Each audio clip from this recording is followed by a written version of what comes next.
Before we get started, I need you guys to help me out, and before you get off stage, if we face that way, let's do this. Everyone smile. Brilliant. Perfect. Excellent.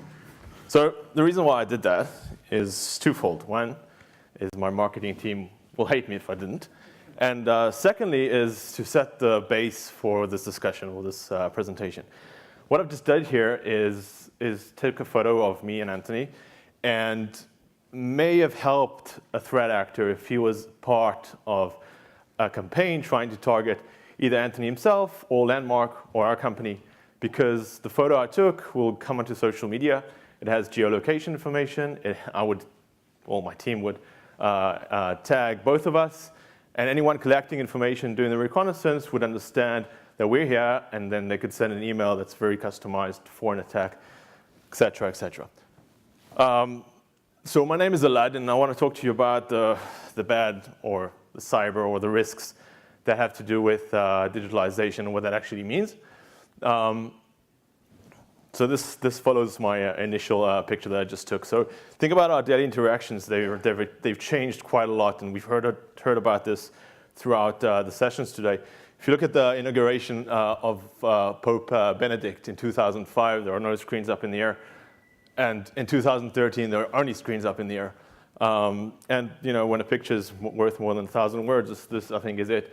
Pokemon Go was a huge conversation, about the virality of the game and how it just exponentially grew in terms of the adoption rate, but also about the privacy issues of people walking around looking at their screens, and attackers and threat actors potentially knowing where they are all the time, knowing what they do, and tracking their activities.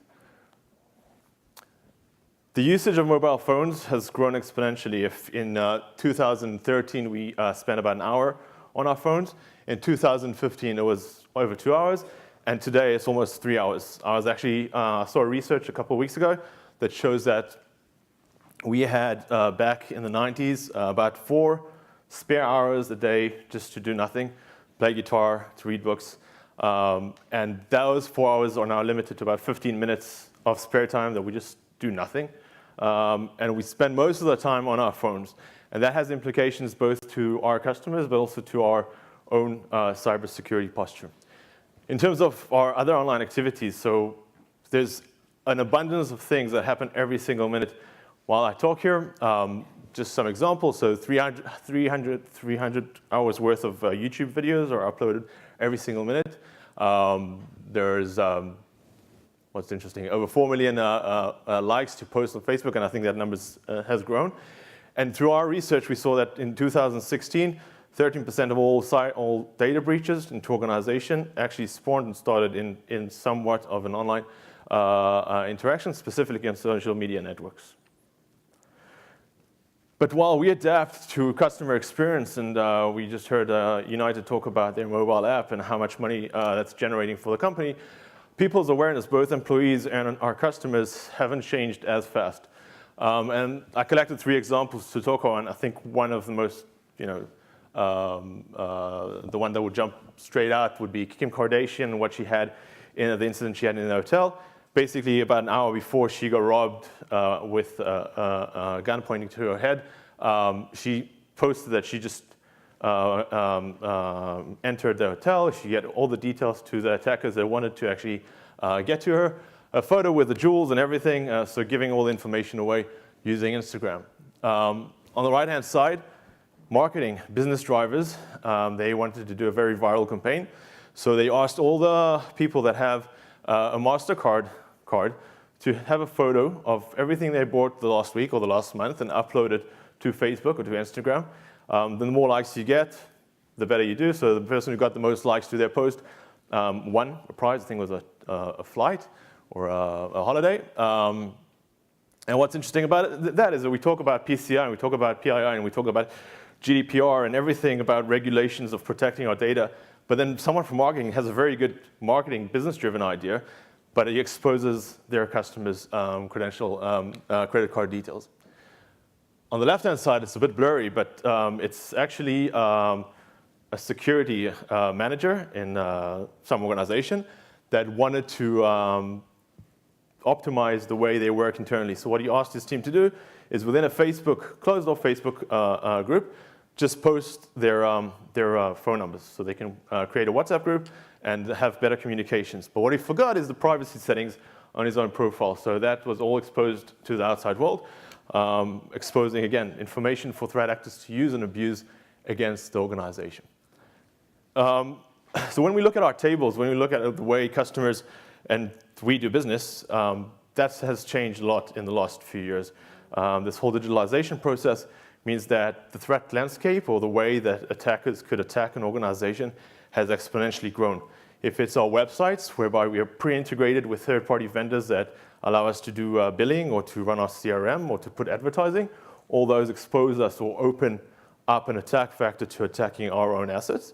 If it's social media, there is a research we did about a year ago where we look at Fortune 500 companies, and we took their social media accounts and tracked back to day one. And we looked at all the posts and tweets on those accounts to see if there was any malicious activity. And what we found was amazing. We found that 1.92% of all posts and tweets that had a URL in them, that URL eventually led to a malicious site, either a spam site, a phishing site, or even a site with a JavaScript call to download a payload. If we look at other things like payments and cryptocurrencies and now chatbots, they're all exposing us to potential risks, and mobile apps as well. I don't want to get too technical, but imagine if you do a SQL injection today on a website to try and breach it and to deface it. You can do the same with a chatbot. Just throw a few texts in there or tell him something, and all of a sudden, if the vulnerability exists, it's the way in. And the reason why I'm telling you this is because it's crucial to our business.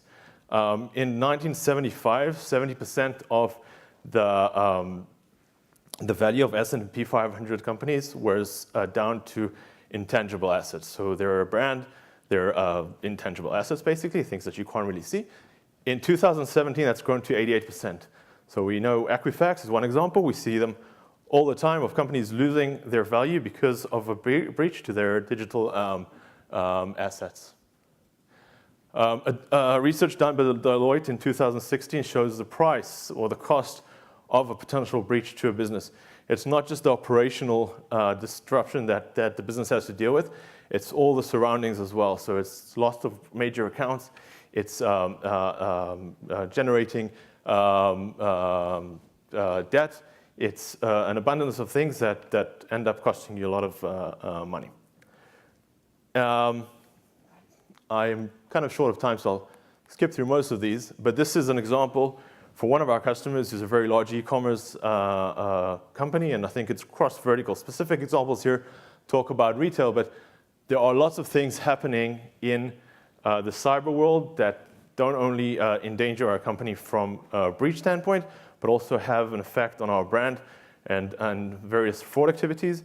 In this case specifically, the CISO actually has a monthly meeting with other stakeholders within the company, whereby he talks to the legal for brand protection and to fraud for fraudulent activities.